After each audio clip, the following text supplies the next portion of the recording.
Say, do you ever take a good long look at yourself in the mirror after getting less than 6 hours of sleep and go, Jesus Christ, I am on the wrong side of 30. then congratulations, you are my target audience.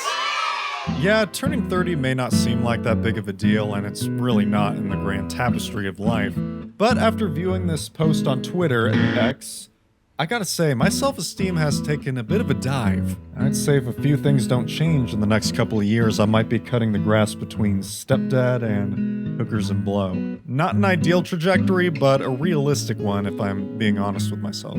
Yeah, it seems like my quarter-life crisis has been kicking into high gear as of late.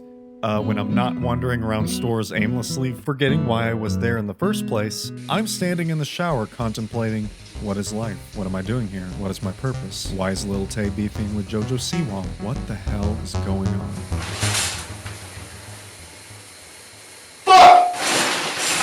In times like these, I find the best way to cope is by abandoning the horrors that rest in the present and retreating inwards towards the land of nostalgia.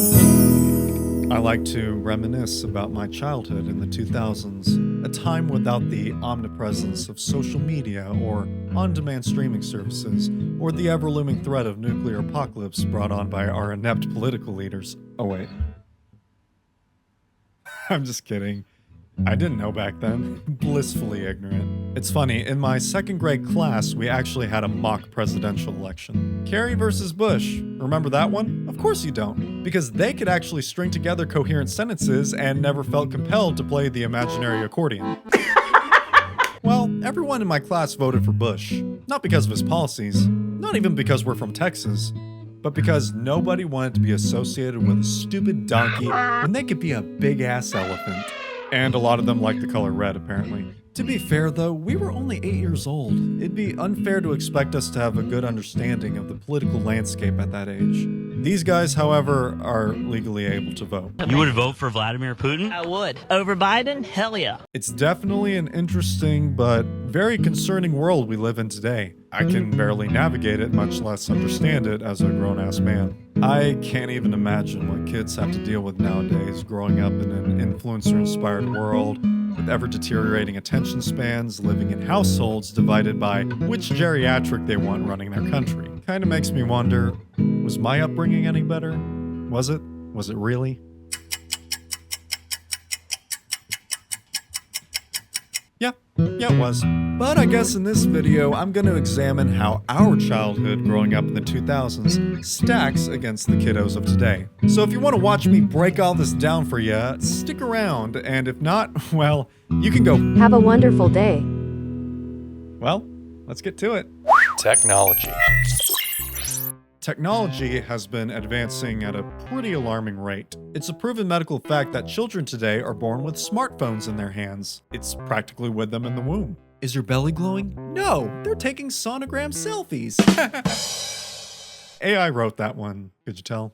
Yeah, they've got access to all sorts of media like Cocomelon, Roblox, Aiden Ross, and Fortnite. They have the entire world at their little fingertips, and the minute they learn how to type TikTok onto mommy's iPad, well, then they're f***ed. Luckily, my generation never had this issue. The only pad we had back in the day was the Leapfrog Leap Pad. What can it do? Well, you can tap a sentence, and it reads it back to you. That's about it. Yeah, it's primitive by today's standards, but at least you couldn't accidentally access porn on it. If that was the case, well, let's just say there'd be a whole lot more tapping going on.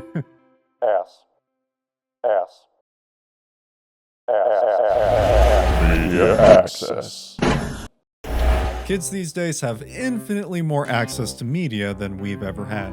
Our choices back in the day were rather limited. Internet services weren't as extensive as they are now, and streaming wasn't really a thing, unless you count going on movies123.com to catch a recording of The Dark Knight off someone's potato.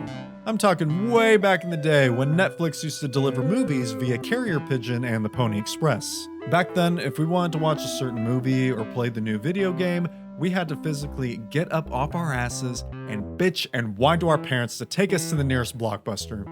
Okay? We had to actually work to get what we wanted. And you know, there was something cathartic about walking down those aisles of VHSs, DVDs, and games. It wasn't always about finding what you were looking for, but discovering something you never knew you'd like. For instance, one day, way back when, I was looking for some racing game, I can't remember which one, when I came across a game with auto in its title. Auto, my little 9-year-old brain thought. Like automobiles. There's bound to be racing here. Well, I don't know about racing, but I do fondly remember ramming through pedestrians, dressing up as a gimp, and trying to get on that damn train. I love my mom for getting that for me. And you know what? I didn't grow up to become some sex-crazed, overly aggressive, homicidal lunatic. No, just a liberal arts major. You know, it's that certain kind of magic and sense of discovery that I really don't think kids of today can relate to. All they gotta do is flip on Netflix and sit back as the algorithm recommends them The Good Place, Stranger Things, and more shit. In regards to gaming, it's stupefyingly simple to access any kind of game under the sun, even the inappropriate and explicit ones. All they gotta do is head on over to Steam, set their birth date to April 20th, 1969, and boom! They're installing genital jousting. Talk about coming of age. Get it? The playground. In the 2000s, before the prevalence of online gaming or smartphones, we had this place where we were actively encouraged to go to as much as possible. They called it outside. I don't know, it seems like my generation was outside more. I mean, not to the extent of previous generations. We weren't like throwing mud at each other, kicking cans down the road, and riding horseback across the schoolyard. None of that crap. Recess was like one of the highlights of my childhood. Looking out at the bright blue sky, touching grass, breathing in the fresh exhausts from the nearby traffic.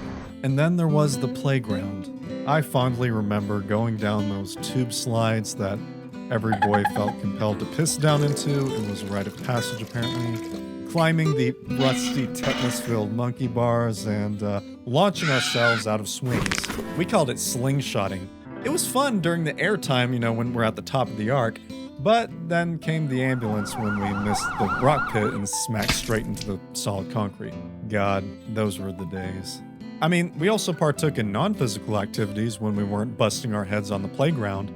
You either had a Game Boy Advance, a Nintendo DS, or a PSP if your mom and dad were doctors. We also played card games like Yu-Gi-Oh! And Pokemon. Man, those were such silly games back in the day, but now we're deeply regretting putting our hot Cheetoed hands over our Sharpie-marked holographic Charizard that's now priced at over $1,000. Yeah, it makes me depressed realizing that the key to my future lied in the past. Well, it's a good thing I don't mess with expensive pieces of cardstock anymore. I'm kidding. I spend thousands of dollars on Magic the Gathering. I love being an adult! Social media. Now, social media, I feel, is the greatest divide between us 2000s kids and the kids of today. It's interesting because we got to grow up alongside social media. In early elementary school, I was blown away by the ability to send emojis across MSN Messenger. Smiley face blew my mind. Before Jesse Eisenberg and the Facebook, we had MySpace. Remember that? Let's be honest, we probably spent more time customizing our profiles than actually interacting with people. And just what the is Tom smiling at in this photo? Did we ever figure that out? And then we had Facebook, we know all about that. And then Twitter pre-Elon, and so on and so forth. You get the idea. They all came to us gradually, and we were mature enough to use them responsibly. Some of us. A few of us. I did at least. Nowadays, kids are exposed to social media before they're even born. Hell, some parents have like Facebook profiles for them before they're out of the womb. They're playing this game that they didn't even sign up for. And they're gonna have a skewed perspective of reality because of it. Not to mention they have to navigate cancel culture, misinformation, ideological pipelines, and a plethora of Wojak memes. I'm convinced those are never going away. Well, that's about it, guys. The final score is 4-0. 2000s kids win. Yeah, we did it. Woohoo! Did this make me feel any better about inching closer to death? Not really.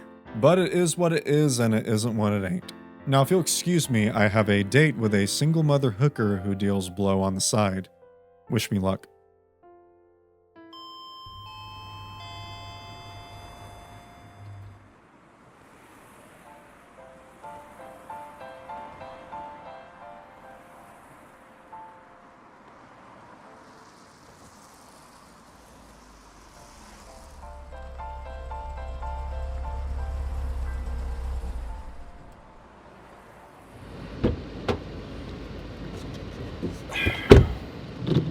Aren't you gonna put on a seatbelt, Mr. Man? Yeah, safety first. I gotta make a drop before I head to my place. Okay,